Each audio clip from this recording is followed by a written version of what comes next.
Assalamualaikum Bapak dan Ibu semua, para pensiunan PNS di seluruh Indonesia. Apa kabarnya? Semoga Bapak dan Ibu semua selalu dalam keadaan sehat, bahagia, panjang umur, dan melimpah berkah. Nah, kita ketemu lagi ya Bapak dan Ibu semua. Kita akan membicarakan mengenai nasib para pensiunan PNS di seluruh Indonesia. Tonton video ini sampai habis Bapak dan Ibu semua. Dan jangan lupa untuk subscribe channel YouTube ini dulu ya. Jadi, Bapak dan Ibu semua, kita akan membicarakan mengenai siapa pihak-pihak yang bisa membantu kesejahteraan atau meningkatkan taraf hidup dari para pensiunan PNS di seluruh Indonesia. Karena apa? Saat ini kita sama-sama tahu ada sangat banyak pensiunan PNS yang hidupnya itu memang memprihatinkan. Ada banyak pensiunan PNS yang harus menggadaikan SK, kemudian juga harus bekerja serabutan untuk mendapatkan uang untuk mencukupi kebutuhan hidup sehari-hari. Bahkan yang tidak kalah miris atau tidak kalah memprihatinkan itu adalah ada sangat banyak pensiunan PNS yang terjebak hutang untuk mencukupi kebutuhan hidup. Di tengah situasi miris atau situasi negatif yang dialami oleh sangat banyak pensiunan PNS di seluruh Indonesia, tentu kita sangat berharap ada pihak-pihak yang bisa untuk membantu kehidupan para pensiunan PNS. Nah, kita perlu bedah siapa saja pihak-pihak yang bisa untuk meningkatkan kesejahteraan hidup dari para mantan abdi negara. Pihak pertama tentu saja dari pensiunan PNS sendiri. Karena apa? Ya memang nasib kita itu kan ada di tangan kita sendiri. Pihak kedua yang bisa untuk mensejahterakan atau membantu para pensiunan PNS di seluruh Indonesia itu adalah pemerintah atau negara.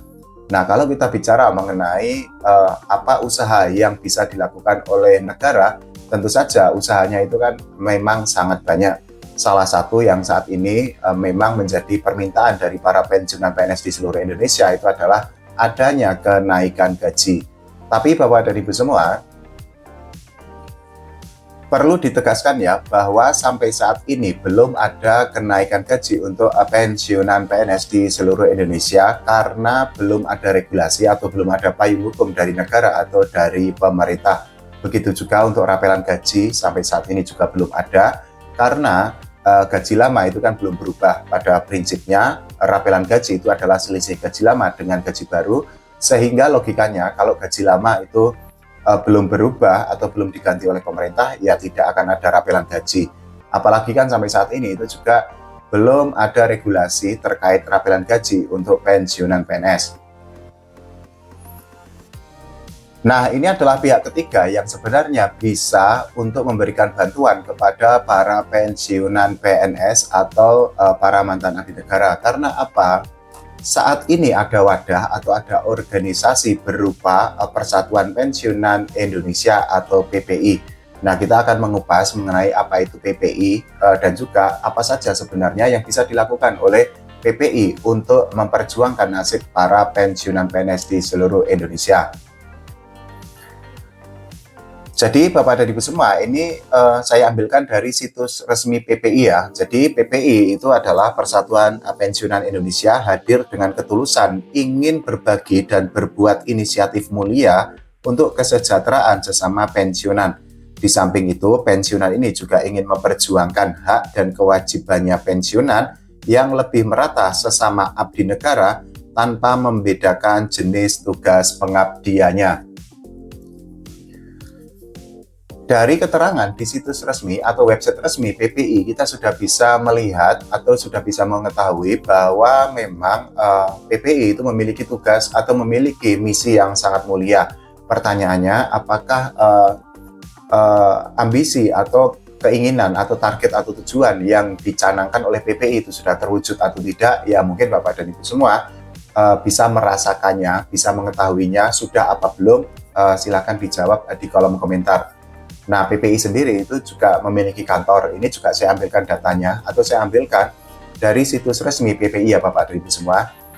Jadi, PPI itu kantornya itu berada di Jalan Gajah Mada, Jakarta Pusat, Komplek Duta Merlin, Blok C nomor 33. Begitu juga sudah dicantumkan nomor telepon beserta email yang bisa dihubungi oleh para pensiunan PNS di seluruh Indonesia kalau memang ingin mengkontak atau membutuhkan bantuan dari PPI.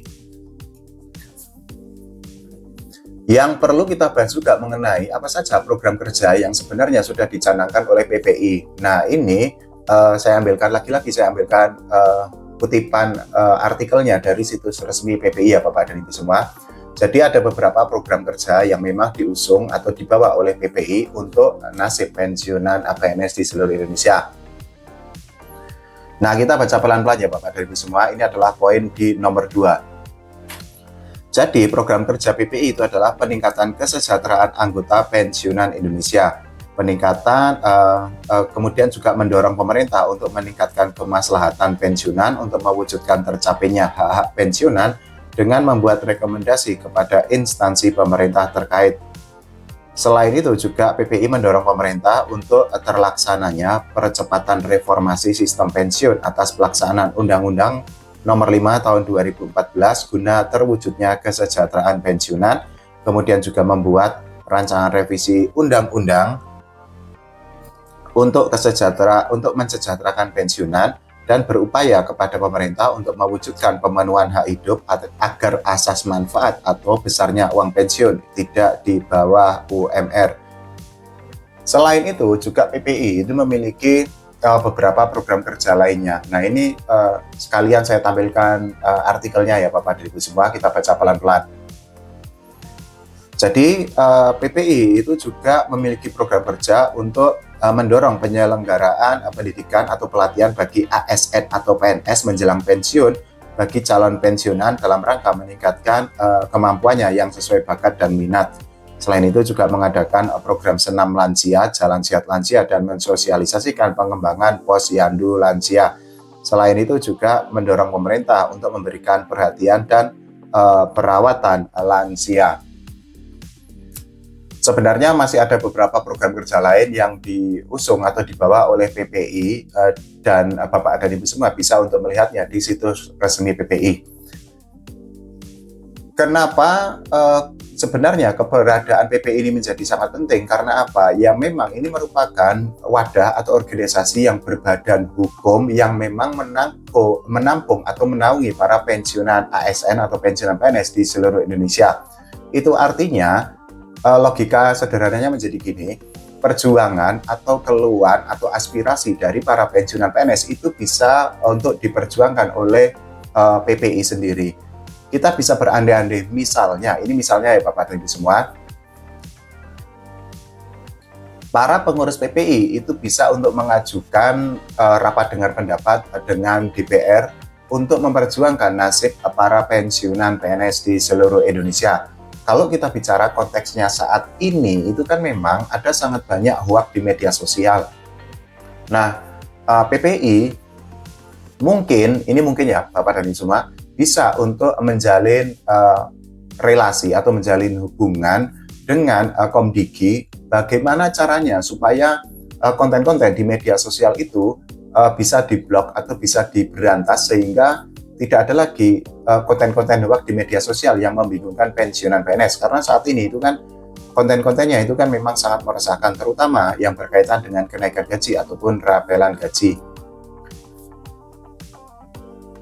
Langkah lain yang sebenarnya bisa dilakukan oleh PPI, para pengurusnya itu mungkin di tataran atau di level lebih tinggi itu bisa beraudiensi dengan kementerian terkait, misalnya dengan Kementerian Keuangan atau Kementerian Pan-RB, atau bahkan mungkin dengan Wakil Presiden Mas Gibran Rakabuming Raka, atau dengan Presiden Pak Prabowo Subianto kalau memang ada linknya atau ada jalurnya atau ada kesempatannya. Karena apa?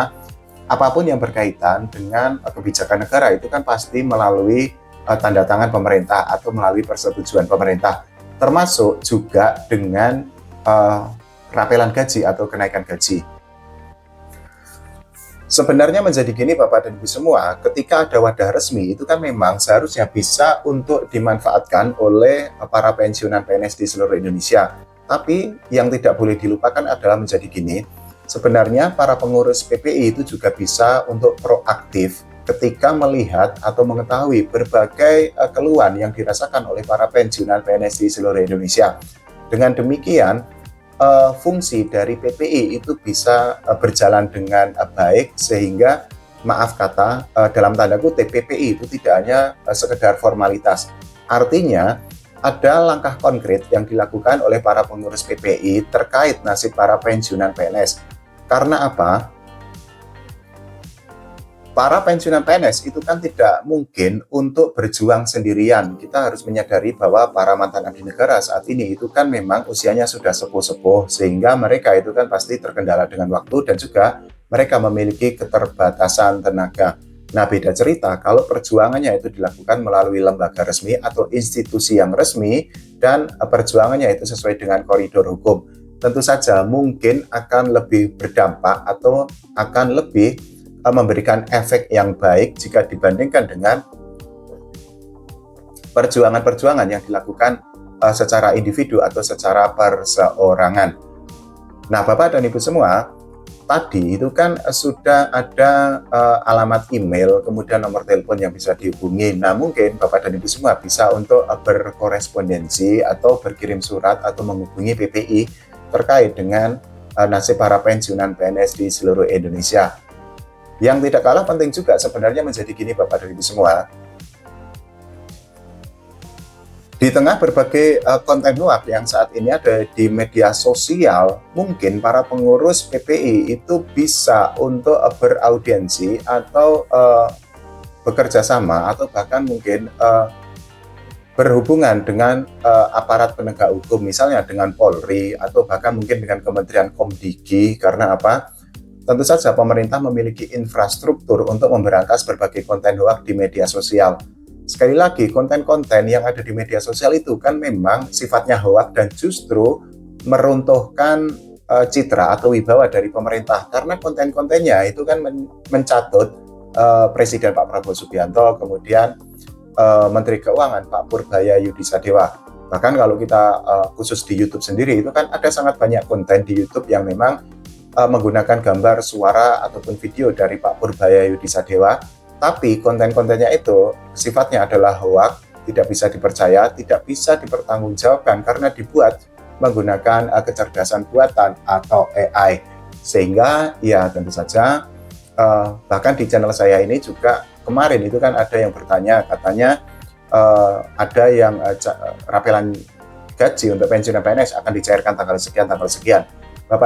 Bapak dan Ibu semua, jangan percaya dengan konten seperti itu karena sudah bisa dipastikan tidak ada rapelan gaji sampai saat ini karena regulasinya itu kan juga belum ada.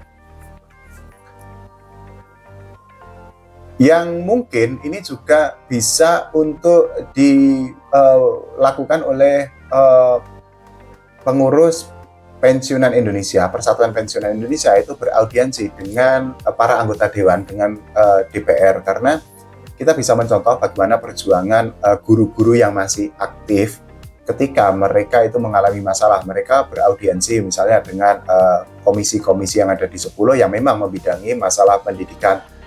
Nah, hal itu kan mungkin bisa dilakukan oleh para pengurus PPI sehingga nasib para pensiunan PNS itu bisa lebih sejahtera lagi, kehidupan mereka itu juga bisa lebih baik lagi, dan kita tidak mendengar lagi ada pensiunan PNS yang terlilit hutang atau bahkan menggadaikan SK atau bahkan bekerja serabutan.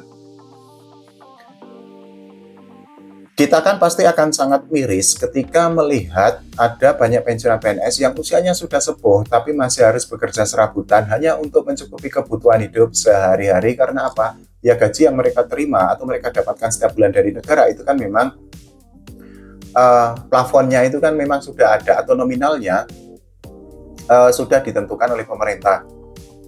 Jadi nominalnya itu kan paling bawah itu adalah sekitar 1,7 jutaan, sementara paling atas itu adalah 4,9 jutaan rupiah per bulan. Nah, gaji yang diterima oleh pensiunan PNS itu kan tergantung dari durasi kerja, kemudian posisi ketika mereka masih aktif sebagai ASN atau sebagai PNS.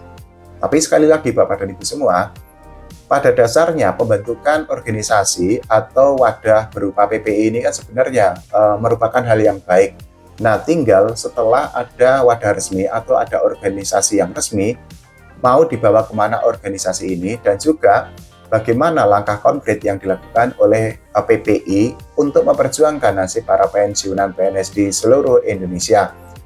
Ya, kita sama-sama berharap agar para pengurus PPI bisa untuk dalam tanda kutip melakukan gebrakan sehingga nasib para pensiunan PNS di Indonesia itu lebih sejahtera lagi ke depannya. Kalau menurut Bapak dan Ibu semua bagaimana? Silahkan tulis di kolom komentar, atau mungkin Bapak dan Ibu semua memiliki pandangan lain, ya nggak apa-apa. Dalam hal ini saya tidak menggurui karena saya meyakini Bapak dan Ibu semua itu kan secara pengalaman jauh lebih banyak dari saya, secara ilmu juga jauh lebih banyak dari saya, secara pengetahuan juga lebih tinggi dari saya. Tapi pada prinsipnya adalah kita bisa untuk menggunakan channel YouTube ini untuk berbagi atau untuk berdiskusi secara sehat. Silakan Bapak dan Ibu semua kalau memiliki pertanyaan tulis di kolom komentar, nanti akan saya carikan sumber atau referensi yang valid. Dan saya selalu mendoakan Bapak dan Ibu semua agar selalu dalam keadaan sehat, bahagia, panjang umur, dan melimpah berkah. Oke, terima kasih Bapak dan Ibu semua.